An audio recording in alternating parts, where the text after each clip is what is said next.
Joining me now is Tim Sullivan. He is the Stakeholder Engagement Liaison for National Grid. Tim, thanks for being with us tonight. Thanks for having me, Vanessa. I appreciate it. We just had our first significant winter storm of the season. We're a little bit rusty, so we're going over some safety tips tonight for our viewers. And after the storm passes, you call it a circle of safety check that we all need to be doing around our homes. Explain what that means. Absolutely. So our crew members, before they enter into a vehicle, they have to complete a circle of safety check around the vehicle. Okay.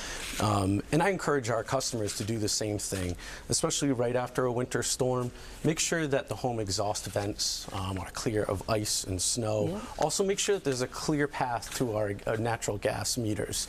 Whether the natural gas meter is on the interior of your home or on the exterior of your home, make sure that our technicians and first responders can easily access it. And when we talk about keeping those gas meters clear of snow and ice, you encourage people to use a broom to get the snow off, not a shovel. Why is that? Yep, so don't use a shovel or any kind of hard, sharp object. You could actually damage our gas meter and actually create a leak. So I encourage everyone to use a broom, a brush, something soft, maybe even just use your glove.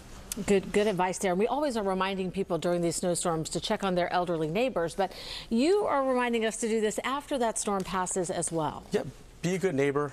Check out, do the circle check around their home. Right. Inspect their home exhaust vents. Many of your home exhaust vents may be run through the chimney as well. So that's another important thing. So make sure that you have annual inspections of your natural gas appliances. Make sure the chimneys are inspected as well. But yeah, check on your elderly, disabled relatives, neighbors. Do the same thing that you do to your house. Check in on them. Great idea there. And also, this time of year, we're always talking about carbon monoxide detectors and making sure that they are working properly. Right. Why is that so key this time of year? Right. So actually, just this week, I tested my own carbon monoxide detectors in my home.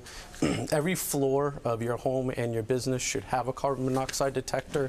And it's really important because if there is a malfunction of a furnace or any kind of natural gas or your oil burning appliance, this is the only way that you'll be able to detect that there is carbon monoxide present within your home. So do that. I started off the hashtag CO Alarm Challenge, that we do this on an annual basis. We've challenged a lot of our first responders and local officials to join in on this. So hopefully people can start to share pictures at home of testing the CO detectors, but also checking the batteries on them as well. Try and do that at least once a month. It is so important because this really is something that can save lives. It's so important. So a great reminder there. And we also talk about shoveling our fire hydrants so that firefighters can get that critical water if they need it. You never know when a fire is going to happen at your home. And we have some video here of your son and daughter clearing out the area around your home as well. Talk to us about this. Right. So my son Charlie and my daughter Bridget were clearing out the fire hydrant. This is a video from last year, but I encourage them. I go out and I snow blow, and I encourage them to get involved as well. My father-in-law is a retired firefighter, and we work closely with a lot of our first responders, whether there's an outage or whether there's a incident or any kind of event. So I encourage everyone, go outside of your home, check out the nearest fire hydrant. Make sure it's clear because they can't get to you if they can't get to the fire hydrant. And time is so critical at any time of a fire, so you want to make sure that they can get that critical water. And you also have a lot of your safety tips that we've talked about tonight and even more on social media. Where can we find you? Absolutely. So on Twitter and Instagram, it's NatGrid Safety, NatGrid Safety. You can follow me there, and hopefully you can join in on the hashtag CO Alarm Challenge.